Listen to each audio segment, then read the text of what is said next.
Hello friends, welcome to lucky spot.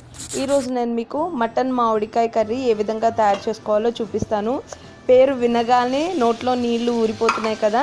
మరి ఇంకెందుకు ఆలస్యం, వీడియోలోకి వెళ్ళిపోదాం. మీరు నా ఛానల్ని ఫస్ట్ టైం చూస్తున్నట్లయితే సబ్స్క్రైబ్ చేసుకోండి.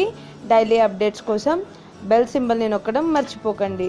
ముందుగా మటన్ మామిడికాయ కర్రీకి కావాల్సిన పదార్థాలు: అర కేజీ ఉడకపెట్టుకున్న మటన్ ముక్కలు,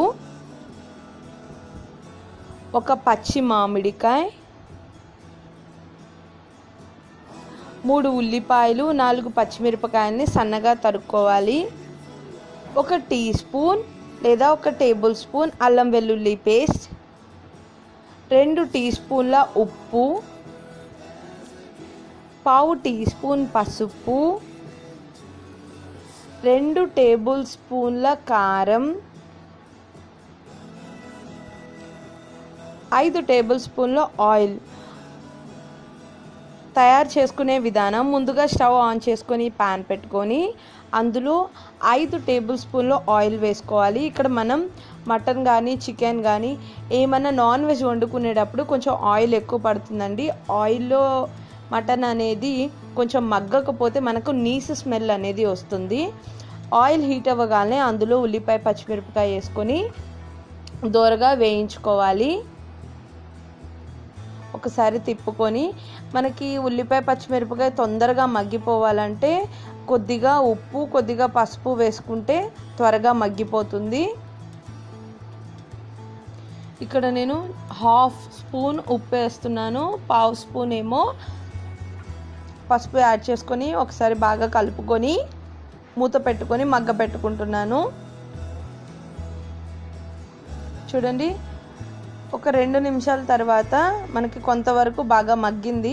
ఇంకొంచెం బాగా మగ్గపెట్టేసుకున్నాక ముందుగా ఉడకపెట్టుకున్న మటన్ ముక్కల్ని ఇందులో యాడ్ చేసుకొని తిప్పుకోవాలి. నేను ఏం చేయలేదండి, మటన్ని కడుక్కొని కుక్కర్లో ఒక 5 విజిల్లు రానిచ్చాను అంతే. ఇంకా నేను అందులో ఉప్పు కానీ పసుపు కానీ ఏమీ యాడ్ చేయలేదు, జస్ట్ 5 విజిల్స్ రానిచ్చాను అంతే. నాది మటన్ మంచిగా కుక్ అయింది. ఇప్పుడు దీన్ని ఉల్లిపాయ పచ్చిమిరపకాయలో వేసి మగ్గ పెట్టుకుంటున్నాను. ఇలా మూత పెట్టుకొని ఒక 10 నిమిషాలు మగ్గ పెట్టుకుందాం. 10 నిమిషాల తర్వాత మటన్ బాగా మగ్గిపోయింది. ఆయిల్ అనేది కొంచెం మనకి బయటకు వస్తూ ఉంది. ఈ టైంలో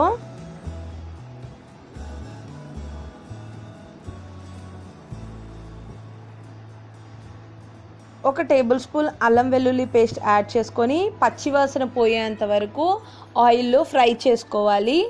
ఈ అల్లం వెల్లుల్లి పేస్ట్ మనం ఈ మామిడికాయ కర్రీలో కొద్దిగా వేసుకుంటామండి, ఎక్కువ అనేది వేసుకోము. ఎక్కువ వేసుకుంటే మనకు మామిడికాయ ఫ్లేవర్ అనేది తెలియదు.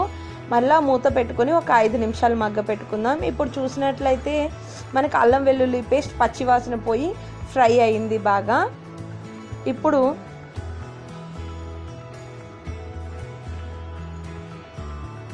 రెండు టేబుల్ స్పూన్లు కారం వేసుకుంటున్నాను.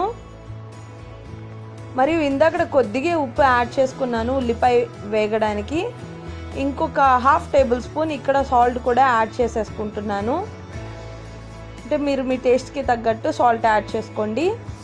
ఇలా బాగా మిక్స్ చేసుకొని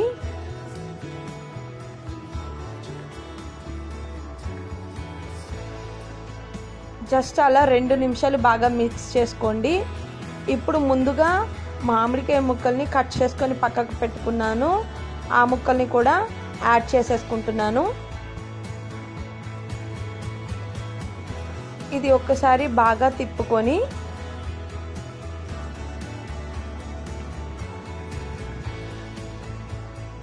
ఒక్క 2 నుంచి 3 నిమిషాలు మూత పెట్టుకొని మగ్గ పెట్టుకుందామండి. ఎందుకంటే మామిడికాయ కూడా కొంచెం ఉప్పు కారం పట్టడం కోసం. చూసారా, ఒక 2 నిమిషాల తర్వాత నేను మటన్ ఉడకపెట్టుకోగా అందులో కొన్ని వాటర్ ఉన్నాయండి, ఆ వాటర్ పడేయకుండా ఈ గ్రేవీ రావడం కోసం ఇందులో యాడ్ చేసేసుకున్నాను. ఈ మటన్ ముక్కల్ని ఏమన్నా కొంచెం పచ్చిగా ఉన్న మామిడికాయలు కూడా ఈ వాటర్ వేసుకొని ఒక 5 నిమిషాలు ఉడికించుకోవడం వల్ల అవి పర్ఫెక్ట్గా కుక్ అవుతాయి. చూసారా కర్రీ మనకి పర్ఫెక్ట్గా రెడీ అయిపోయింది. మనకి నాన్ వెజ్ కర్రీ అయినా ఏ కర్రీ అయినా మనకి కుక్ అయింది అని ఎలా తెలుస్తుందంటే ఇలా బుడగలు వస్తూ ఆ ఆయిల్ మొత్తం పైకి తేలుతూ ఉంటుందండి. ఆ టైంలో మనకి కర్రీ పర్ఫెక్ట్గా కుక్ అయిపోయింది అని అర్థం. సో ఇప్పుడు నేను స్టవ్ ఆఫ్ చేసేసుకొని ఒక బౌల్లోకి సర్వ్ చేసేసుకుంటున్నాను. నాకైతే ఈ కర్రీ చూస్తుంటే ఇంకా నోట్లో నీళ్ళు ఊరిపోతున్నాయండి, ఎప్పుడెప్పుడు తిందామా అని. చూసారా, ఎంతో టేస్టీగా ఉండి మామిడికాయ మటన్ కర్రీ రెడీ అయిపోయింది. మీరు ట్రై చేసి టేస్ట్ ఎలా ఉందో నాకు కామెంట్లో చెప్పండి. ఈ వీడియో కానీ మీకు నచ్చినట్లయితే లైక్ చేయండి, షేర్ చేయండి, కామెంట్ చేయండి, సబ్స్క్రైబ్ చేయడం, బెల్ సింబల్ని నొక్కడం అస్సలు మర్చిపోకండి. Thank you for watching.